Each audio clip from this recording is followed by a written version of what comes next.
Okay, we're live here and elsewhere as well. So, thank you both so much for coming and speaking with me today. I'm here with Eric Wubbels and Dennis Sullivan, and we'll get into a little bit more about their work in a bit. But Eric is the composer of this piece, Axamer Folio, and Dennis is the percussionist for this piece, Axamer Folio. So, we're going to start with a video of this piece, Axamer Folio.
Snippets. But I want folks to be able to get a sense of the changes. There's so many changes in this piece. It starts off with this. Well, our version starts off with this awesome groove, and then we get the kind of. I feel like this next one's almost kind of like an index of all the sounds that take place throughout the rest of the piece, and it's so cool to hear them one by one by one, and hear them kind of reconstitute and unconstitute, throughout the piece, and it's pretty awesome. So anyway, Eric, I wanted to ask you, first question. I know you are co-director of the Wet Ink Ensemble, and you've also done, great work with the LA Phil Green Umbrella series and so many other, organizations, Chamber of Music America, and worked with so many different performers and young performers, older, senior performers, kind of, some extraordinary people. And I was wondering if you could talk about how maybe this piece fits into or draws on your history up till that point, and maybe what's happened since then in terms of how things have developed for you afterwards. Yeah, sure. So this is a piece that came out of being approached by a saxophone and drum set duo called Patchwork, which is Noah Ibn and out of Ohio. And they had gotten together a consortium of saxophonists and percussionists to commission a piece. And I think in the initial version there were 8 saxophonists, and some of them were paired with percussionists, and some were like going to find duo partners later on. So the impetus for writing a piece in this particular form, I think, came from that sense of like, I'm not just writing for one person or one duo, in which case normally my approach would be to really tailor some aspects of the piece specifically to those people in a really close way. But instead that this is already something that's pretty broad in terms of who it's intended for, who's going to play it.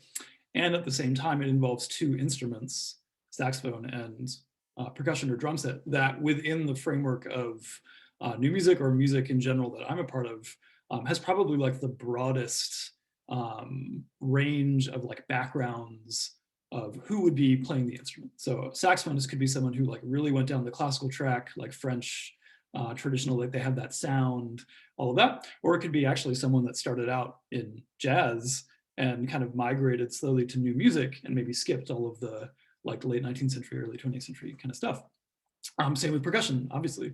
It's an instrument whose history is relatively new within the framework of new music or classical music, but it also, you would find people playing in particular drum set that come from rock, jazz, classical training as a percussionist, new music, metal, like all kinds of different practices, all kinds of relationships to notation, reading, like visual and graphical complexity, versus just like all the things that they've learned in their bodies through practice and experience do on the instrument.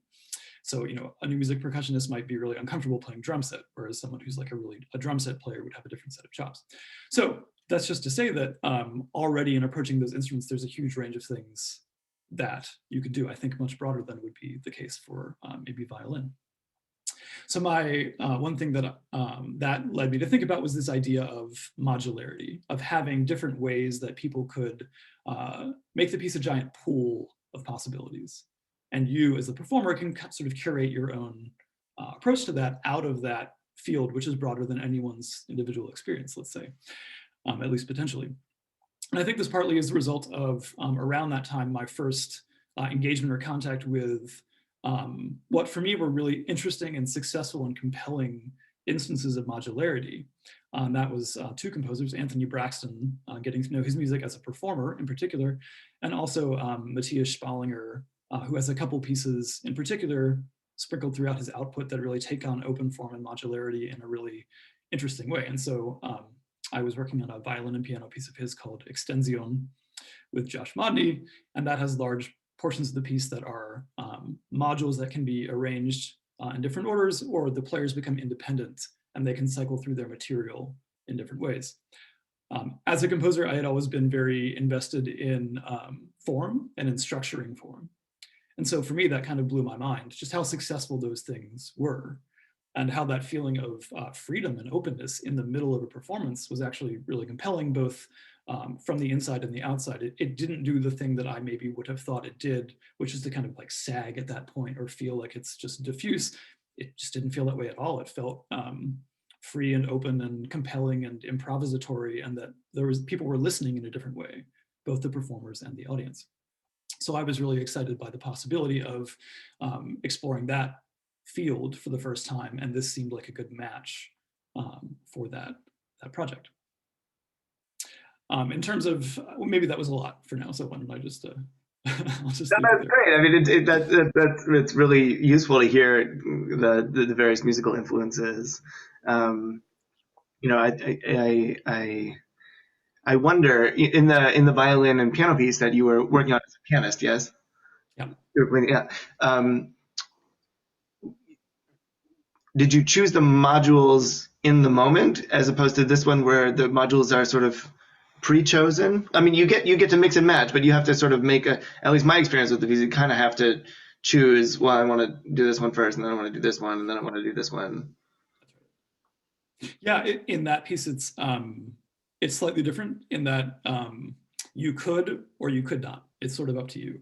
And in particular, we worked with him a little bit on it, and his approach to the timing of the modules was very specific in that we shouldn't. There's a particular kind of like posture of listening and interaction that he sort of wants you to do, which is not purely just, you know, when you stop, I start, or something like that, but just of really two things orbiting each other. And you can sense a kind of relationship, but it's not one-to-one causal kind of like, you know, Mickey Mousing or just reactive kind of thing. It's more complex, and it's somewhat independent, it's somewhat related. And so that has to do with, you know, not trying to make out of something free something fully fixed, not trying to say, okay, these are all the details and we'll lay them out. And yes, on his end, it was open, but on our end, we're making it totally set. In the case of that piece, there are definitely moments where it's meant to be a little bit more spacious. Yeah, I really want to come back to this idea of choosing the form, you know, because I think especially in a performance setting, it's definitely one thing, and then when you go to record, it's almost it's a related but sort of somewhat different process. Where the thing is, it's going to be the same once you've done it that way. Right. Down in the you know, it's just it's going to be what it is. So I'm really curious about what gets kept and what gets lost, you know, in that process. But yeah, I think go ahead. in the case, just to clarify, in the case of his of Extension, the modules are like a measure or 4 or 5 measures. So the scale is really important too. So on the scale of like when we're talking about 2 and 3 minute long pieces, it's much harder to have that just be something that you drop in. Right. Like, so it's something that functions better with more structure. Totally. Yeah, that makes a lot of sense. Oh, that sounds interesting. I'd like to check out that piece. And Dennis, I see you are wearing a Pope Bama hat, which is awesome because that is one of my favorite groups that you are a founding and current member of, among many other groups that you participate in as a percussionist and also as a composer. We've done some work in composing recently, which is also really exciting. So, you know, I'm really curious. What is your background and experience with this kind of formal structure, you know, both as a composer, like what interests you about this, or is this something that you all have done in Pope Bama to be doing modular kinds of constructions, or is this a novel form for you?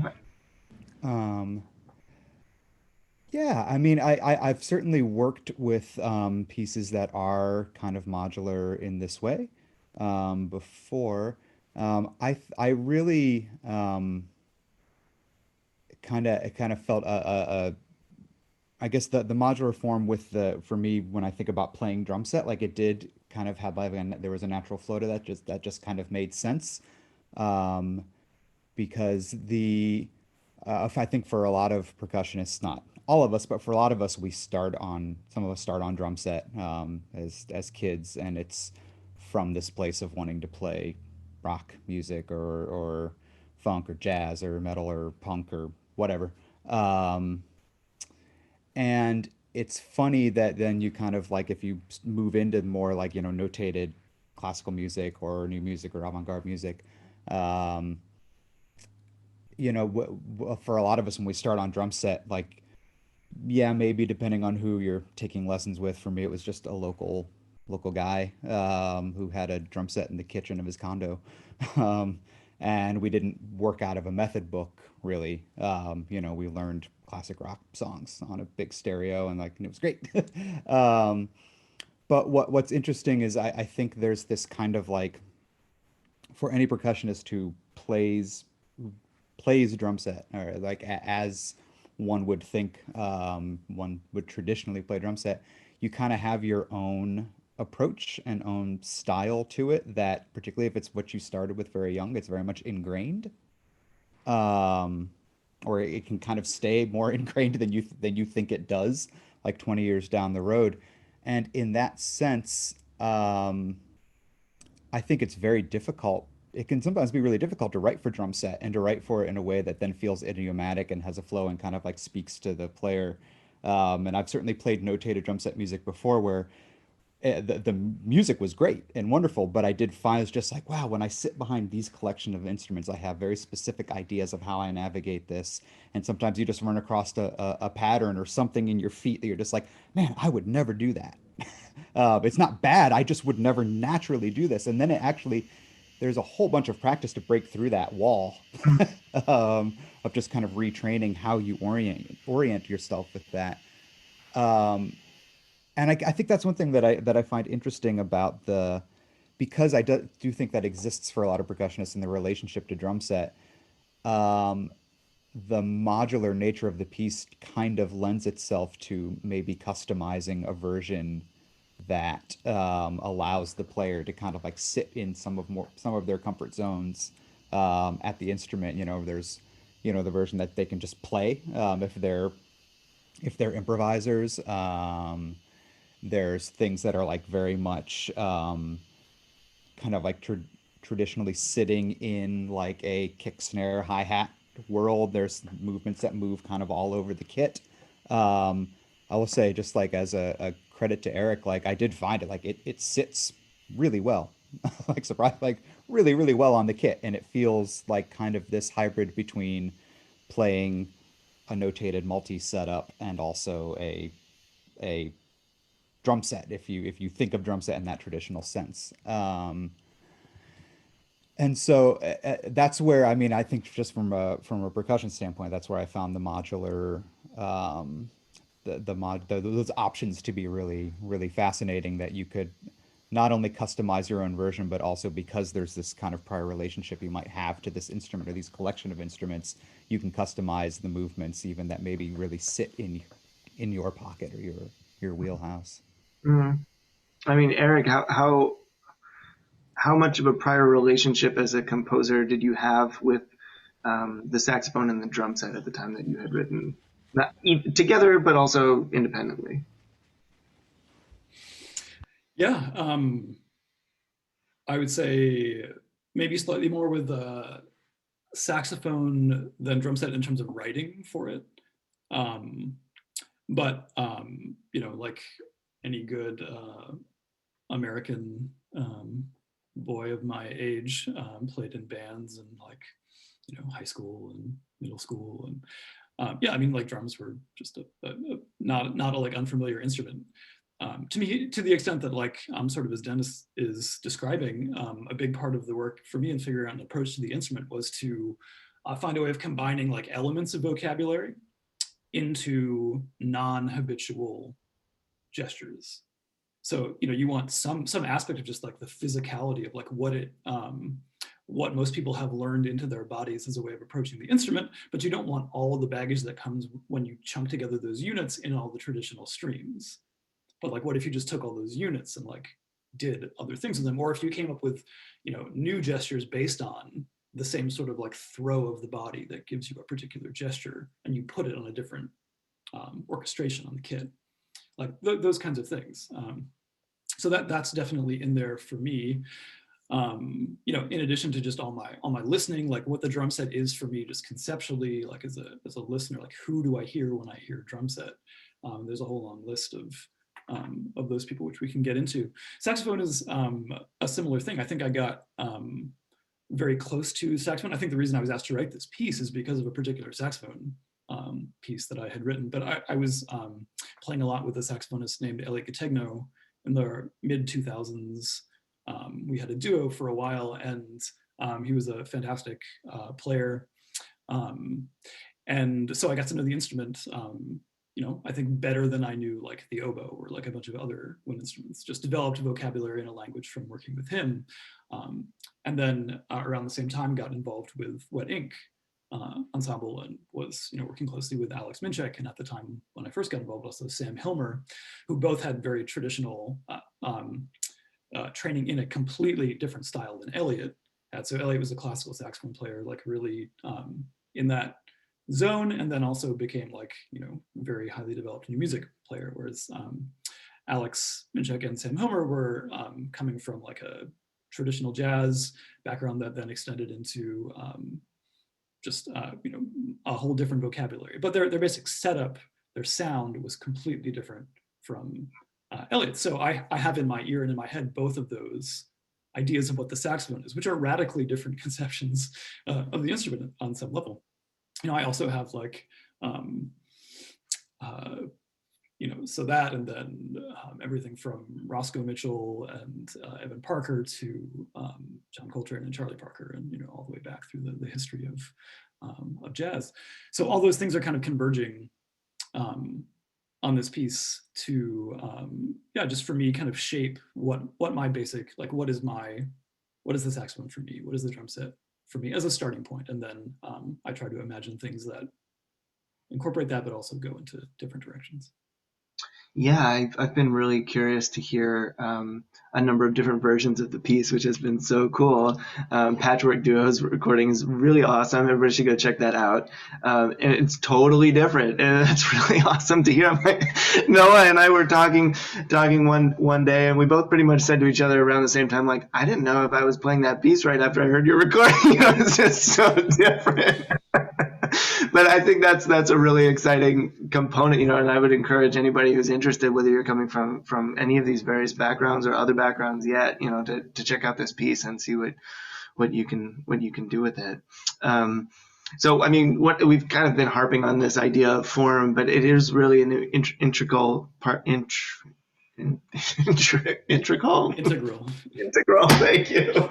Part of the music, and part of, I think, what as a performer made it really fun for me, you know, was to get to know all of these little pieces individually and then figure out the transitions later. I mean, it's kind of how I learn music anyway, but at the same time, it's really quite a different experience when the pieces really can go in a lot of different orders. But they can't actually go in every order. Eric, what kinds of orders can they go in, and why can they go there? That's an interesting question. I haven't ever thought of it in really those terms. I mean, I think maybe just to clarify, you know, we've been using the word modular a lot, but for someone who might just be coming to this with no context at all, I think a good analogy would be something like, you know, imagine that you've got like a box of like Legos, or, you know, something where you have blocks, and then you have connectors, and you have pieces that clearly have slightly different functions, but you're not trying to build a ship or a like pirate fort or whatever. It's like whatever you do with it is totally up to you. But you still have these things where, like, oh, it seems like this is maybe a bigger piece than that, and so this probably goes like this and this and that, and maybe you wouldn't start, the front of the thing wouldn't be a connector piece, but you'd want something that looks like a front. But that becomes very complicated kind of immediately. And I remember thinking a lot about just kind of like formal ambiguities. I think it comes from like teaching a class at Columbia as a grad student and having to teach you know, some like really standard repertoire, but just being very fascinated by the joke quartet by Haydn, which I had never encountered otherwise before this. But just the way in which the last movement is just one of these like classic like Gestalt psychology duck rabbit situations, where, like, if you look at it one way, it's a duck, and then your mind is a flip and you see it as a rabbit. You can't see it as both simultaneously, but it's just a kind of illusion of your brain. And so this can happen in form too, where that entire last movement is built on the fact that the first gesture, when you hear it, is really a cadential gesture, but he uses it as an initial gesture.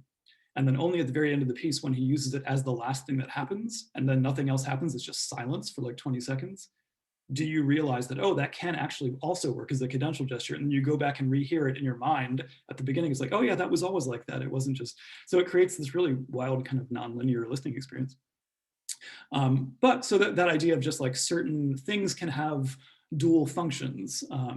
Certain things can, like, what would this feel like as a beginning? Can this be a beginning? Is this maybe more like something that feels like it's a culmination in a piece? So there's one movement whose subtitle is Overture Mobile Appendix. Like, if you put it in different parts of the piece, it might have any of those functions. You mentioned the Medrat's movement, the ones that you paused the video on. That's a kind of index. So here are all the materials in the piece. Well, that could really happen at any point in the piece, and it would sort of function differently in the listening experience if you sort of like laid out the palette of everything right up front. If you say that till the very end, you get a kind of retrospective insight into all the material that you've been seeing before. If you lay it out in the beginning, it's sort of like, here are all your elements, and then you're much more easily able to trace the little bits of music as they get strung together very rapidly in the piece. So all those things are just to sort of give options and also just for me, like, I didn't know. I didn't know whether this was going to work. I didn't know how it was going to work.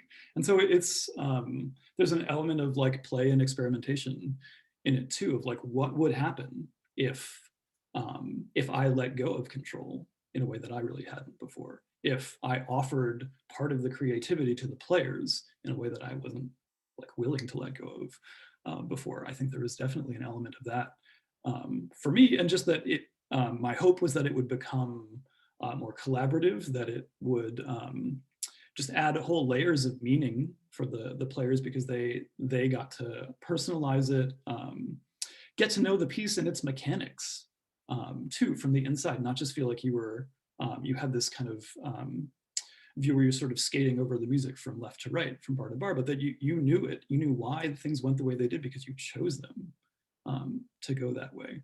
So I think that's something that's also really appealing about this way of working. That said, I know it's also been frustrating for a lot of the people who've tried to address it, because it's very not normative. I think a lot of people are used to getting the instructions, and that you know when it's right, but because you followed the instructions, right, as you were mentioning with Noah. But I'm also sort of interested to kind of nudge some people who really do come from that tradition into this direction of like, well, what if, let's all try to open up a little bit and get used to uncertainty, and Yeah, it's part of musical life for so many people. I mean, it reminds me almost like the ideal version of the game of life. You know what I mean? It's like if every other piece you're just supposed to like, fucking go around in a circle until you get to the end.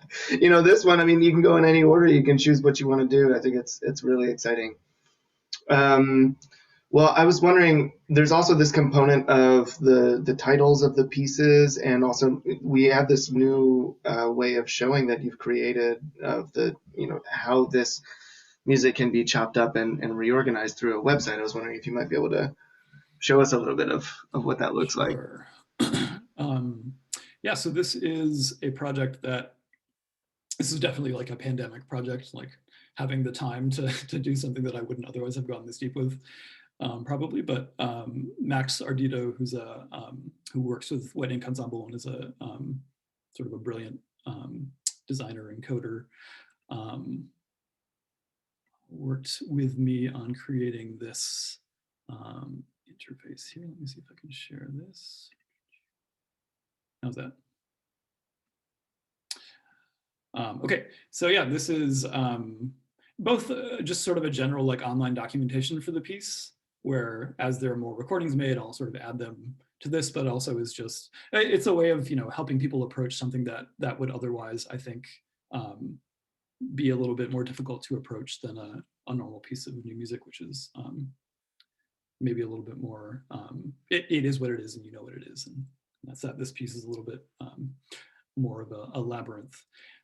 So there's just some sort of basic information about the piece, and some sort of basic stuff for performers also on how would you even go about making a version. So to reduce some of that mystery, all of that is here, some example scores that you can sort of download and listen along to it. And then we've got the video, this really great video that you guys recorded, and that Zach did such a nice job of making a visual style for, that really speaks to the modularity of the piece, that really shows it in a very concrete way with the split screening and all of that.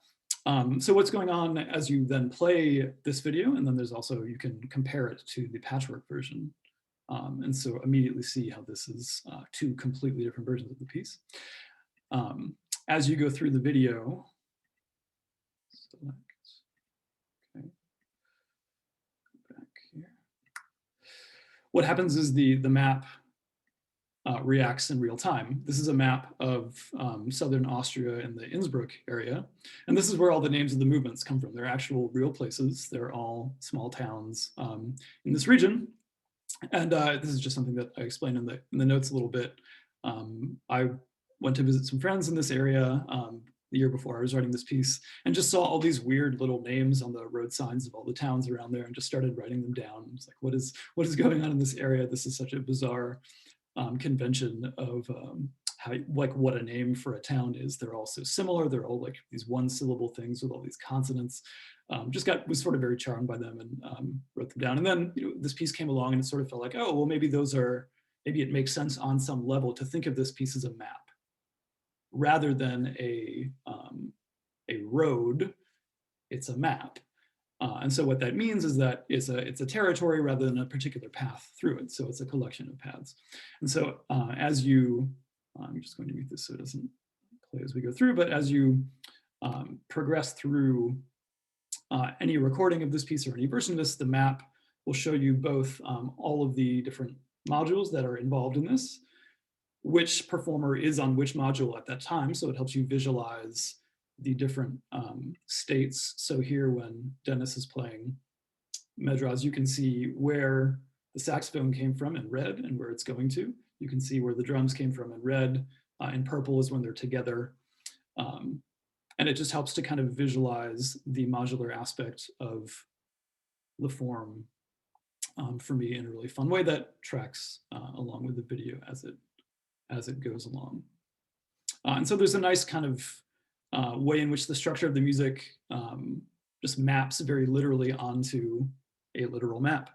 And again, I think it helps you sort of wrap your brain around what is going on in a piece like this, what's at stake, and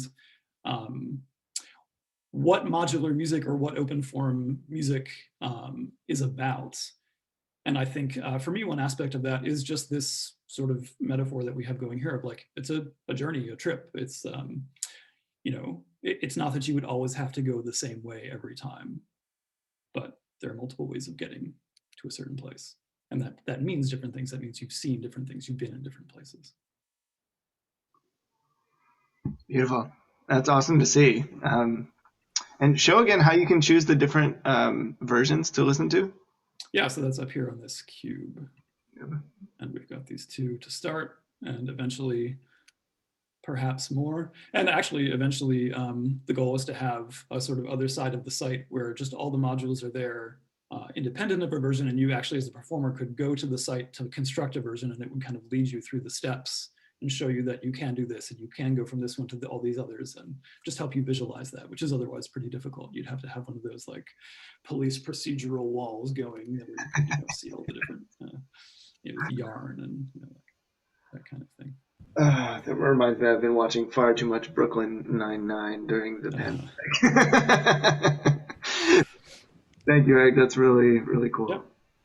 Yep. One more thing I just want to pop in on this idea of the modular form and structure that we didn't totally address, but just to throw out there that this idea that we can take different movements and lay them over top of each other in different ways, like the percussion plays this movement and the sax plays this movement.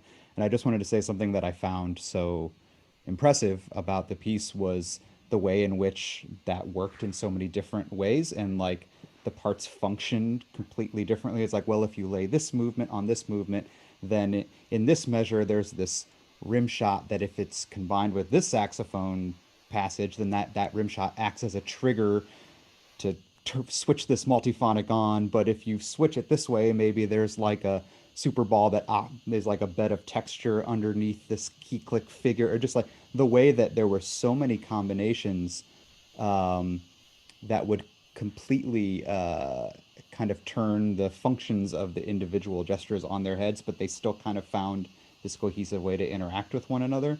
And Eric, I was just really impressed with, like, there were so many, you could go so many layers deep, and no matter how many you tried, within, the confines of the rules of the form, they all kind of functioned in this really interesting way, and like everything, it still worked. And I was just so impressed that you were able to go that deep into possible outcomes that may never even see the light of day, but they're there, just in case. It's like, one thing a comparison that I made is I remember seeing a saxophonist once come in and set up, it was Michael Foster. And he came into this set and he set up this huge table of pedals and electronics and whatnot. And then didn't touch any of them for the set, and then packed them up. And it was just such a great amount of effort and time and care put into this setup, just in case it got there. but it didn't need to get there. And I was so like, kind of like in awe of his like restraint and just like care to the moment and to the set, that it's just like he wasn't going to shoehorn that in there just because he took that time. And I almost feel the same way with some of these different combinations. Is just like I know you took a lot of care into making sure that, well, you could combine this and you can also put this layer on this layer and this layer on this layer, probably knowing that there's a possibility that no one will ever do that. But that option does exist. That's just really cool to know that there's these like little Easter eggs that will probably always be there. Totally. Yeah. And there are, and yet I will also let you in on another side of it, which is more of the kind of Cagean aspect of this, which is like some of those things are just luck. Some of that stuff is just what you get for free as a result of like, taking it's a 5-bar metrical structure with always the same patterns. There's a limited number of places that a beat can fall. So some of those overlaps are just luck, which I think is great. I'm totally into that too. Well, they worked. That sounds good. Yeah. Oh, that's awesome. It's really satisfying to find these little details. And I do feel like I got to know this piece. This piece was for me personally, very different than a lot of the pieces that I had previously played. I definitely came through a lot of that French conservatory music, and I had an interest in jazz very early on, and for a host of reasons, this kind of fell more in this other area. But this has been a really interesting process for me to kind of I don't know, understand my instrument in a really different and important way. One of the techniques I never really quite could master was the decoupling of the mouth from the fingers, and which is a whole other layer to this piece. You could, as Dennis was saying, you can take the modules. Of course, you could put them in a certain order playing together, but you can also decouple the two staves from each other. So I could be playing this movement while Dennis is playing this movement, and the movements might not even start at the same time. They might sort of overlap and kind of tessellate their way to the end. But there's also like this further level for the more coordinated of heart, where you can actually operate the fingers in a certain pattern and then operate your mouth in a separate pattern. And I feel like I came pretty close, but I never quite was able to do that. And so that limited the kinds of choices that we could make in terms of the form that we ultimately chose. But it was a really fun process for me to kind of get in there with that on that micro level. So I was wondering if I, before we wrap up here, if folks are interested in learning more about what you're doing or what you've done somewhat recently, are there any projects that you're particularly excited about that you'd like to let people know about, either current projects or previous projects that people might be able to find? For example, Popama has an awesome album that came out maybe like 8 months ago that's really great, that I've listened to 4 or 5 times top to bottom, so I can definitely speak to that. But maybe there's projects that you all would like to share about. Sure. Jonathan, you said, Popama, my duo with saxophonist and composer Aaron Rodgers. We put an album out of 2 of her works, 2 of my works, and kind of like the album kind of serves as like the foundation of that band, kind of like where we started and what we did for the first couple years. So it's a nice documentation of a big part of our musical lives from I'd say like 2016 to 2018, 2019. Aaron and I will be doing some work this summer at the Splice Institute as the ensemble in residence there, and then also at the Creative Composers Institute. I think I got that right, which is run by the Unheard of Ensemble out at Stony Brook. So we're looking forward to that, and we're always writing new music for the group, and also we've been working with some other commissioning some other composers as of late, including Kitty Cooper, Alex Christie, Rick Burkhart wrote a big 40-minute thing that we're still working on, but we premiered about half of it, so we'll be getting back to that and actually doing a residency with Rick in May to finish that up. And some composing, writing a piece for for Jonathan's saxophone studio at UMass, which has been a really exciting process. What else? Duo album on the way with violinist Erica Dicker, which was actually, we initially had a lot of studio plans that were kind of punted down the road a little bit due to COVID, but we had hours and hours and hours of recordings we had made of just our, a couple live shows, a couple just sessions that we decided we were more than happy with to kind of cherry pick from that to release. So we'll have a cassette release of that on the way. And yeah, I'm up here in Kerhonkson, New York for the time being, up in upstate in Ulster County. So lots of just lots of recording sounds in a barn these days, which has been really, really great. Some I think will see the light of day, and some maybe will never see the light of day and just be those little Easter eggs like in Eric's piece. But yeah, just yeah, soldiering on. Yep. Yeah, and similar, I guess, given COVID, given what all of our lives have been for the last little bit, it's mostly recordings and writing a bunch of things. But so yeah, writing a ton of solo piano music, just like a big new long series of pieces for a lot of wonderful pianists, and just some for myself as well, just kind of addressing that instrument in a solo context, which I had never really been ready to do, I think, until recently. I'm just trying to develop or kind of document some language and find some new areas of incorporating new things.